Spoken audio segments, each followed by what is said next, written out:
дар варзишгоҳи Долон Омурзоқови шаҳри Бишкек бозии охирони марҳилаи гурӯҳи ҷоми Осиё миёни тимҳои монтахаби Тоҷикистон ва Қирғизистон доир гашт.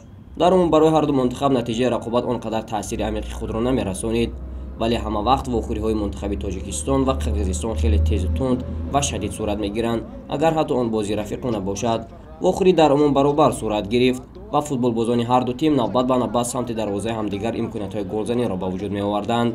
футболбозони монтахаби Тоҷикистон бозии боваринок нишон доданд ва хеле бобоварӣ тӯбро идора мекарданд. Аз ҳама имконияти хуби голзаниро дар вохӯрӣ барои тими миллии мо Манучер Ҷалилов дошт, вале ӯ мехост то дарвозаро ба кулли холӣ намуда баъд гол бизанад.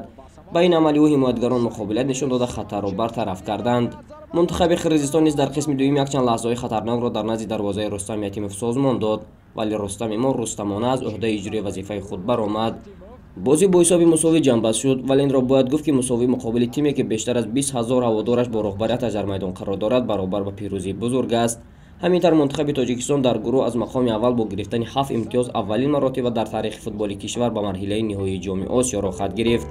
инро низ қайд кардан зарур аст ки монтахаби мо дар ин марҳила ягон голеро ба дарвозааш сар надод. марҳилаи ниҳоии ҷоми Осиё 16 июн то 16 июли соли 2023 дар назар гирифта шудааст.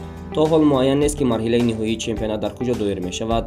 мизбони мусобиқа 17 октябр баъди ҷаласаи кумитаи иҷроияи Конфедератсияи футболи Осиё муайян карда хоҳад шуд. бозии дигари ин гурӯҳ миёни тимҳои Сингапур ва Мянма бо ҳисоби бузурги 6-2 ба нафи Сингапур ба анҷом расид.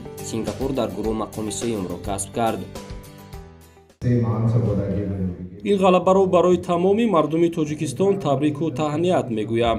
ҳамзамон мунтахаби Қирғизистонро низ барои баромадан ба ҷоми Осиё муборак мегӯям.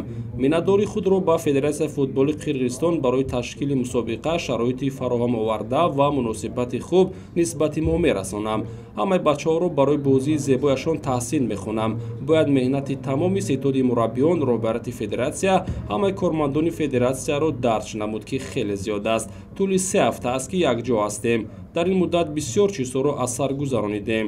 муҳим он аст ки мо дар зинаи аввали ҷадвал ҳастем. имрӯз ҳам барои мусовӣ ва ҳам барои ғалаба ба майдон омада будем, вале танҳо ба мусовӣ даст ёфтем, ки ин ҳам ба нафи мо шуд. дастаи Қирғизистон ҳам ҳунарнамоии зебо нишон дод. эҳтироми ман нисбати сармураббии тим хеле зиёд аст. ба ҷуз тими миллии Тоҷикистон дар марҳилаи ниҳоии ҷоми Осиё 2023 ҳамчунин монтахабҳои Ҷопон, Сурия, Қатар, Кореяи Ҷанубӣ, Австралия, Эрон, Арабистони Саудӣ, Амороти Муттаҳидаи Араб, Чин, Ироқ, Умон, Ветнам, Лубнон, Урдун, Фаластин, Ӯзбекистон, Таиланд, Ҳиндустон, Гонконг, Баҳрайн, Малайзия, Қирғизистон ва Индонезия иштирок мекунанд.